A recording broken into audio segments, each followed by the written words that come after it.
there, and welcome to the Animag podcast.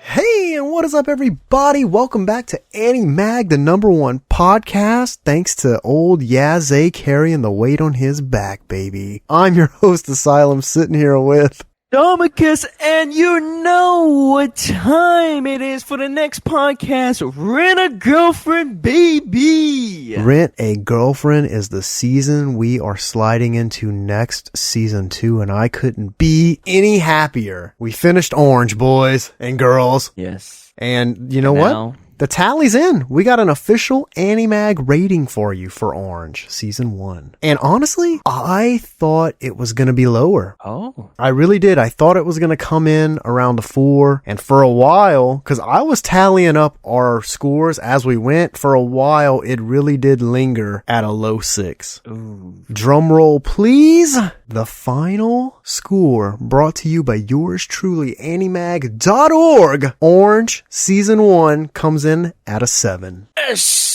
And a lot of that is definitely because of Thomacus. He rates pretty high. Well, like, reading the manga, I think, was what helped. That's why I didn't give you a lot of shit on your high ratings. I think it's because you had a higher perception of understanding it than I did, because I didn't read the manga. So there were a lot of things where I was kind of like, I don't know. But overall, it's not terrible. The show, I'll say it this way. The first half of the show, very slow. And I thought there were times in that first, 1 through 5, I thought that we weren't going to finish this and just delete all the episodes we did. It had a way to, like, drag you to the next episode. That's the thing. It's like, it did. But I want the entire episode to drag me into the next episode, not just the last 5 minutes of it, because that's what it did. It's very famous for doing that. The last 5 minutes of the episode, something major happens and you're like, whoa, I gotta see the next episode. Definitely wasn't like Matsumune-kun's Revenge. Oh, God. It's like, oh, God. And I mean, like, the message and everything was kind of sweet for this, you know? Their friend wanted to commit suicide and they wanted to save him. I think that that's a topic that a lot of people and fucking creators of art and stuff are scared to tackle, and Orange took it head on, and they did an okay job. Now, here's the thing. Will I watch it again? Probably not. I'll probably never watch the show again. I think it was like a one-time show. It's good. Yeah, it's good to have it under my belt. So that way, because here's the thing. We went to Acon and we were talking to a couple of people about, oh, hey, we do podcasts. We're currently reviewing season 1 of Orange. And pretty much everyone that we told had the same reaction. Like, whoa, not enough people talk about that show. So yeah, I was talking to a friend and she did say that she read the manga. I told her that there was an anime. She was probably like, I'm going to just lean more to the manga. But she did say that, like, for the final exams, she stayed up late reading the manga. She did pass her exams, though. Okay. I don't get sucked into reading manga like that. I'll read 1 or 2 chapters, and then I'm like, I gotta put it down. My eyes are burning. Time to go to sleep. Well, if it's a digital manga. If it's a physical manga, I will read the whole thing in one sitting. Oh, yeah, definitely. But I'm kind of the same way with actual books, too. Like, if I have a physical thing in my hand, I'm just gonna hammer. Yeah, if I have the physical thing, I have to finish the book. I cannot put it down. Because digital, you could just go to the next book. Yeah, you can just stop wherever. And I don't know, just reading it off a screen just starts burning your eyes. And it's like, for Orange, I am curious about the manga, but I don't think I'm gonna find myself reading it. I think what I saw from the show was enough for me to say, okay, cool.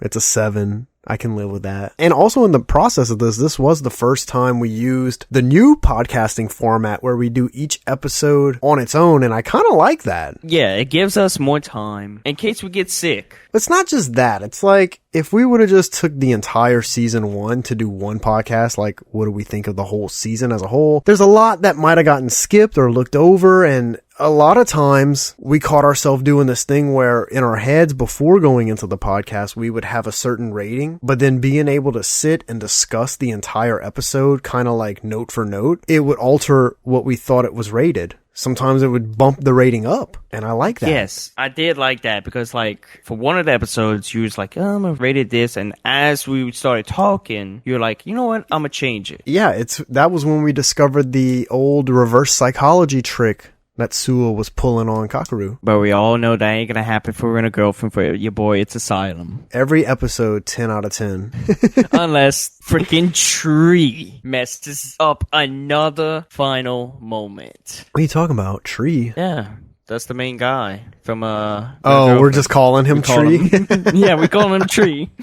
Oh my god. I had season 1 on the other night just trying to prepare myself for it. Dude, I like how we remember the girls' names, but we do not remember this guy's name. I cannot remember it to save my life, dude. So let's do character rankings for Orange. Alright. So main character, Kakeru. What we thinking? Out of 10. You want to do out of 10?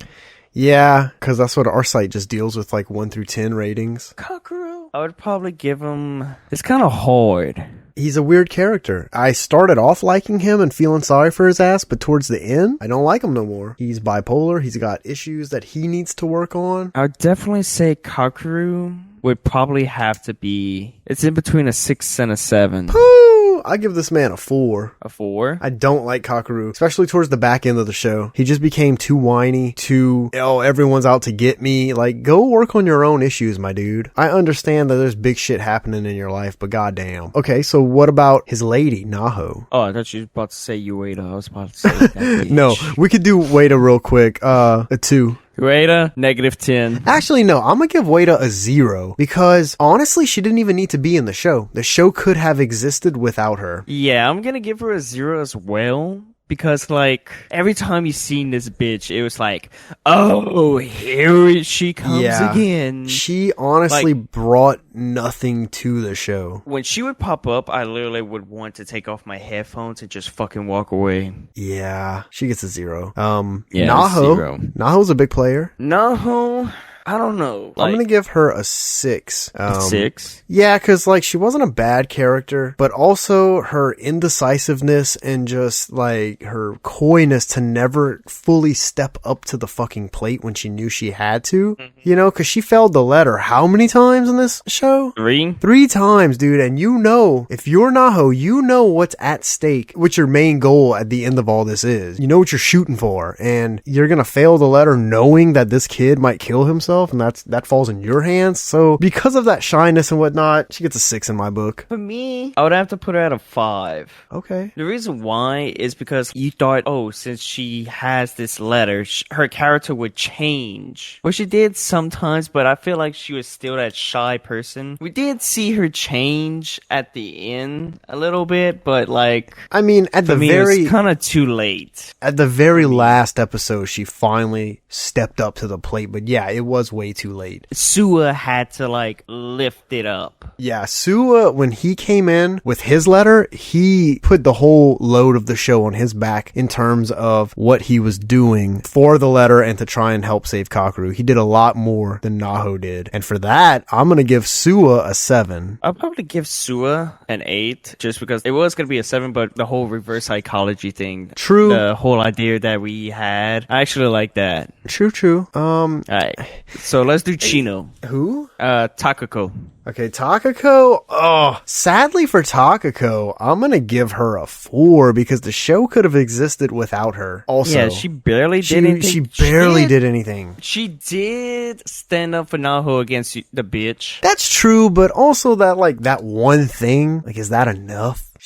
I know. Here's the thing. I just feel like they should have her like put more into her character. Yeah, let her do Let her do a few more things, or just not have her at all. Yeah, so I'm gonna have to go with a 4. Okay. Azusa. Yeah, she's pretty funny, and at times, like, I don't know, she had her moments, man. Yeah, I actually love this character. She was funny, especially with her and Hagita together. Yeah, when the shipping kind of started happening with her and Hagita, like, that's when I realized I liked her a lot. I'll give her a 7. So for me, she's gonna have an 8. Okay. And our best for last. Save the man for the job for last, baby. Naku Hagita. I shouldn't even have to say this. It's a 10 out of 10. It's a 10 out of 10. And at the beginning, I was like, he's kind of stuck up. He doesn't say much. He has one-liners, but man, this guy, the middle to the end. Yeah, he came through. Oh my god. Kind of reminds me of one character from Nisekoi. I forgot his name, but he definitely wears glasses. He's like my favorite character on Nisekoi. He's basically a 10 out of 10. He's my Hageda of Nisekoi. And here's the thing that I loved about Hageda, right? Beginning of the show, he was like quiet. He had one-liners. That didn't change on the back end of the show. He still had just one-liners and was like kind of smart-assy, but the way they did it was so big with character progression that it's hard to explain, but you really do fall in love with his character. And we said it in the show. Would love to see some spin-off shows with him and Azu. And I also got to give my boy a salute for saving Kakeru.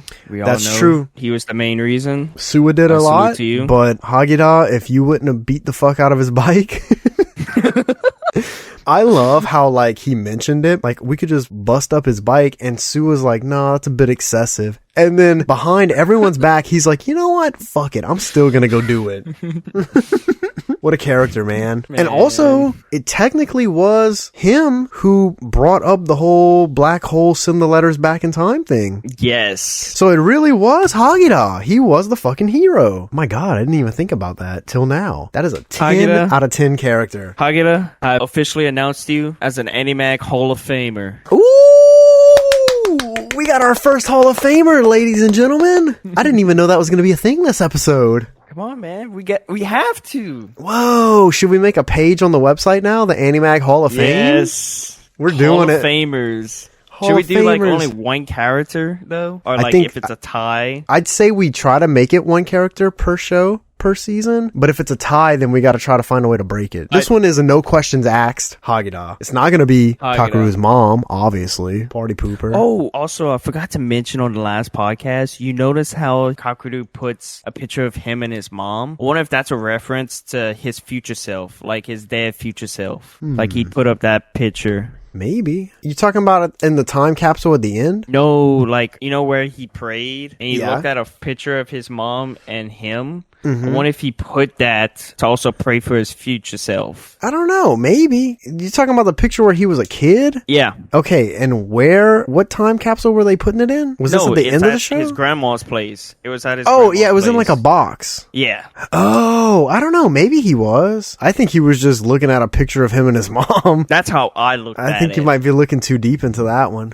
Come on, man. I don't know. It could be. But anyway, Hageda. Our Hall of Famer, our little star. And we only do Hall of Famers unless the show has ended. Yeah. So Orange, we don't even have to discuss if we would put someone from Rent a Girlfriend in because it's going to be Chizuru. Oh God. No, I would play it fair because we never know what's going to happen in season 2. That's the thing. That's true. Based off of season 1, I would put Chizuru. I mean, just think about it. I'm just kind of happy to be done with Orange. I'm not going to lie. It was just like bad. It's not bad, but on the back end of it, like you guys just hear it when we release it. And it's like, cool. Every week we get an episode. During Con week, we had 2 drops and a vlog. What you don't fucking get is me trying to edit the fucking 2 podcasts and the vlogs in 1 week. So like there were moments where it got kind of stressful. It's going to be nice to just go back to Rent a Girlfriend where we can only watch one at a time. Yeah, and then for me, I have to fucking drop it like flies. Oh God, yeah, now because we're backed up a little bit. Well, if you haven't heard, my first computer had hit the blue screen of death, and thank God it never happened while we were talking. Yeah, it never happened while we were doing recordings, man. That's crazy. It's a sign. It is a sign. This podcast was meant to be. It's Animag. I'm gonna let it slide. But then, like, after we ended the call, blue screen of death. That's so crazy. Also, we didn't mention it in the season finale, but head on over to altisubs.com and use code Animag at checkout for 10% off your entire order so your body doesn't start giving you the old blue screen of death. Keep you nice and hydrated. Hageda ran like crazy for nothing? No, he had Alti, man. I saw him drinking it. That's why he's in the Hall of Famer. Woo! Hall of Fame for Animag. I can't believe we have a Animag Hall of Fame. I love it. So if you want to be in the Hall of Fame of Animag, get you some Alti. Get you some ulti. And be like Hagita. Hey, I ain't gonna lie. That ulti kept me going through the Akon convention. I ain't gonna lie. It kept me going. On that Saturday, because like Yazay's ass by lunch was dragging, bro. You could tell he just was barely talking. He was just like, okay. And we were fucking fully pumped and still going, bro. I don't know. How's that sword treating you? If you haven't already, go watch our vlog on the post Akon Convention 2022 on the site. We do have a vlog. We're going to be re-releasing that vlog with better music selections, but you'll get to see old Thomacus spend a lot of money on a sword. And I think that's going to be the last time I spend money on a sword. You think? Think that's your last sword ever? Yeah. Oh, no. Bro, you're a sword collector, though. You're telling me we go to another convention somewhere and you see another, like, gorgeous sword. You're not going to think about buying it? A body pillow, I would. No more body pillows. Now. You got too many. It's a tradition now. It's a tradition. Every con, we got to get a body pillow. Bro, they're nice. I don't have the room for that many body pillows. Make room. Hey, here's the thing about the Akon Dallas, Texas body pillows. They saved our lives because of those nasty beds. Oh, yeah, and especially since Nick Tats freaking took all the pillows. And then the second night, I see this guy on my body pillows like... What the fuck? Yeah, but y'all bed was fucking clean. Ours had roaches in it, cum spots in it. Like, fuck. The king just says, fuck it. I'm sleeping. I need my beauty sleep. If you're confused as to what we're talking about, like I said, go watch our vlog. It's on the website. It's also on YouTube if you find our Animag YouTube channel. And we do have, currently, we have an Animag TikTok that I started putting a few things on. And we do have an Animag Instagram. So we're trying to get everything moving. But obviously the number one source to consume all Animag content is gonna be the website. Yeah, I just can't believe I slept through like partial of the freaking first day. Oh yeah, this dude died when we got back to the hotel. Literally fucking just passed out. Did not wake up until the second day. That's basically it. We just had to give the character ratings and just, I mean, is there anything in particular that you didn't like about this show? What I didn't? Oh my god. Oh yeah, there is one. Okay. The bitch. The bitch. I mean, not character-wise. Like, is there anything story-wise or maybe, like, animation-wise that you didn't like? The animation was alright. Like, I could understand if the animation was, like, not top tier because you're working with a budget. Well, I thought it was good. I thought this was a... For people that say, oh... that animation was shitty and all that. Usually what I tell people is like, can you do that? Can you animate stuff? Can you do that? That's the same with Yaze. Yaze goes, yeah, I can. I was like, then show me, bitch. Yaze likes Dragon Ball Z, and that's the shittiest animation of all times. I would watch Dragon Ball Z. It's ugly, dude. It's gross looking. But like, and you're telling me your first anime. And I think it wasn't my first anime. It was mine. Well, actually, Sailor Moon. Sailor Moon was. Okay. Mine was because Howl's Moving Dragon Castle. Dragon Ball was after. And we don't want to get in to what Yaze said about Howl's Moving Castle because you guys will not be happy. You know what, guys? Roast them down in the comments right below. now. He said you that tell him. Howl's Moving Castle is slow and shitty. He said all Studio Ghibli movies suck, basically. I told my friend this. She looked at me with disappointment in her eyes and said, yeah, you need to get rid of him. Yeah. Like, bro, because, those are classics. You try to introduce him to an anime and he's like, oh, but can he be Goku? Can he be Goku? I would literally say, well, that time I got reincarnated as slime, I would say, hey, watch this. He'd be like, can he beat Goku? I was like, yeah, she could beat Goku. I think he did that to me one time, too. And it's like, bro, Goku's only invincible when he's stressed. So, like, if he doesn't happen to get stressed in the fight, like, anyone can beat his ass, quite honestly. He has to be highly stressed to become invincible. Yeah. And it's like, I don't know, whatever. That's his thing. he can like it. I don't have to like it, but don't fucking say Howl's Moving Castle sucked, because it didn't. He said it was slow. And it's like, bro, you're not paying attention. That's the problem. He wasn't. He was on his phone. But I was like, I don't know. Back to Orange. Dragon Ball Z fans. Dragon Ball's fucking Z fans. Exactly. The only thing I'll really complain about for Orange for me was just the lack of explaining things in the show. I know that they might have explained it better in the manga, but like the black hole stuff, and there's just a few areas in the story that they could have spent a little more time focusing on. And then the fact that like when it does transition from future to present, sometimes it was a little hard to distinguish what was what. Yeah. And that was kind of frustrating for this show. You end up hearing that a little bit in our second to last episode, where we were trying to decide what was a future scene and what wasn't, because that second to last episode had a lot of back and forth. That will also kind of go into another complaint that I honestly have, is like the first 5 episodes of the show were honestly kind of useless. It didn't really start progressing until the back 6 or 7. But I give episode 1 through 5 its glory because it actually made you want to watch it. It did, but again, like we said, like not the whole episode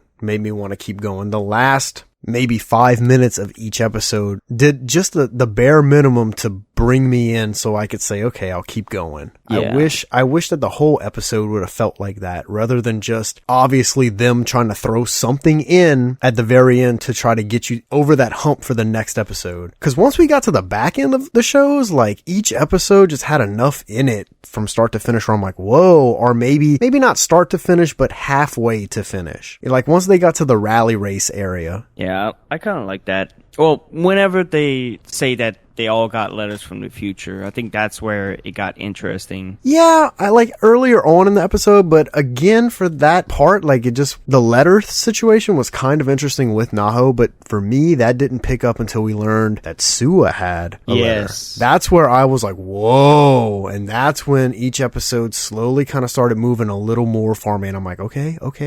And then we learned that everyone had Hagida. one. You wanted more Hagida. I still want more Hagida, man. I do. All I gotta say is hopefully this man gets his date with Azu, because that was the stipulations for the race, and hopefully he gets his bread. Yes. So honestly, that's about all we can say. If you missed any of it, you can always go back through our catalog and listen to whatever episode you may want to hear us discuss and talk about. That's Orange, ladies and gentlemen. We're done. That's a wrap. Comes out with a 7, a big 7, and I didn't expect it. I really didn't, but the numbers, hear that? The numbers don't lie. And of course, our first introduction. And our first Hall of Famer introduction, Hagida. Definitely earns that spot. He breaks bikes and he also breaks hearts, baby. So that'll pretty much wrap it up, guys. The next time you hear us on a season, it's gonna be Rent-A-Girlfriend Season 2, baby. Yep. And episode 1. I'm so fucking excited. Even though it's probably gonna be a recap episode, but I'm so fucking excited. And until then, ladies and gentlemen, take it easy and so long, everybody. Sayonara. Thank you for listening. Be sure to visit our website at www.animag.org. See you next time.